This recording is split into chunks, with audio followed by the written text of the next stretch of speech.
When I was in high school, I knew some students who were pretty smart, but also had bad grades and commonly had attendance problems. When they would talk about it, or their grades, they would say, "I'm smart, I just don't apply myself." These were nice people and had good intentions, but they didn't apply themselves. This is equivalent to having $10,000 stuffed in your mattress, but not doing anything with it because you're too lazy to find something interesting to spend it on. This is one of the symptoms of excusitis. In The Magic of Thinking Big, David Schwartz says that almost everyone has these stories they tell themselves to write off why they're not making extra money, accomplishing more, and doing better things. I'm too old to know about technology. I'm too young and inexperienced to get a better job. If only my health was better, if only I had the time. There are so many middle-aged parents who blame their lack of success on their children, and it's poison. Most people suffer from excusitis and will blame their problems on something. If you take a look at every successful person, you will see that they fall short, but they don't make excuses. This is one of the best ideas I got out of this book. Stop complaining.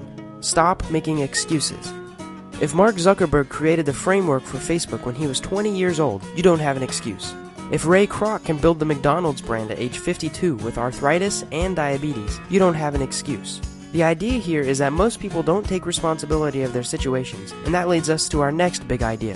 David says the first step to becoming successful is believing that you can actually become successful. When I graduated high school, so many of my peers had the mentality of, "Oh, I'll go to college for a few years, graduate, and then hopefully I can find a decent job." A decent job? They don't even believe they could get a great job. I bet they wouldn't even dream of owning a $200,000 car or living their entire life as a vacation. Let's say you're thinking about asking someone out on a date. If you don't believe you are the best person for that person, why should they think you are the best person for them? If you're applying for a new job but you truly believe there's someone out there better than you for the job, why would you even apply? If you can't believe in yourself, why should anyone else? Now, there are things to be learned about being humble, but you should know your greatness and grow it. Another great idea from this book is that whatever your thoughts are, that will eventually become your reality. David says try to only deposit positive memories into your memory bank. If all you are perceiving in life and remembering are all the bad experiences and negative outcomes, you're filling your engine with sand, and eventually it will break. Optimism and putting yourself in great environments helps a lot in finding and creating positive memories, but that's a topic for another video. The idea is that your thoughts become your behavior. If you can believe something can happen, just like the $200,000 car mentioned earlier, if you truly believe you can own it one day, your brain will find ways to make it happen. If you don't, your brain will find ways to rationalize why you don't have it.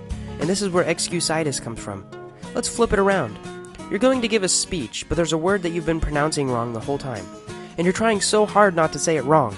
Don't mess up, don't mess up, don't mess up, you tell yourself. It comes time to give the speech, and that's all you can think about is what not to say. 98% of the time when you give that speech, you're going to say it. Another example is gossip. If you talk about someone more than you actually interact with them, you'll start developing an idea of them that actually isn't who they are. If someone speaks bad about them and you think bad thoughts about them, next time you meet them, you'll automatically have a conclusion that they're a bad person. Remember that wherever your thoughts go, your behavior also goes.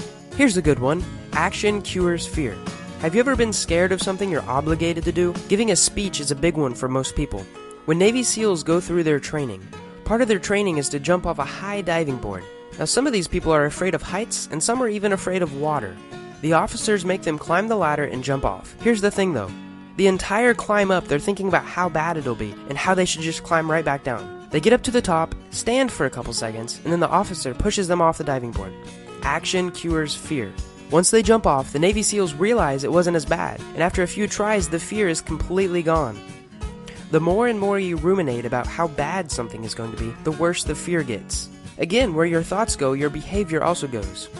If you want your fear to go away, simply take action and do something. Scared about your next exam? Study more. Worried about talking to people? Go to public places and improve your communication skills. Anxious about not being able to protect yourself from a mugger?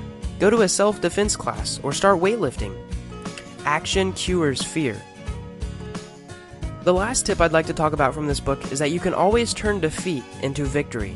Turning your losses into wins is super easy and incredibly powerful. Simply have the mentality that everything you do, you will always come out either winning or learning something. The moment you stop learning, you automatically fail.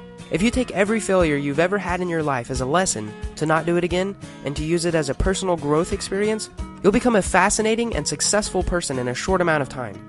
Ending this video, I'd like to thank you for your time and hope you learned something in this video. If you liked it, click the like button, and if you thought it was helpful, share it. If you're interested in more self-development, business, and awesome book reviews, check out my channel. Thanks for watching and subscribe for more awesome content.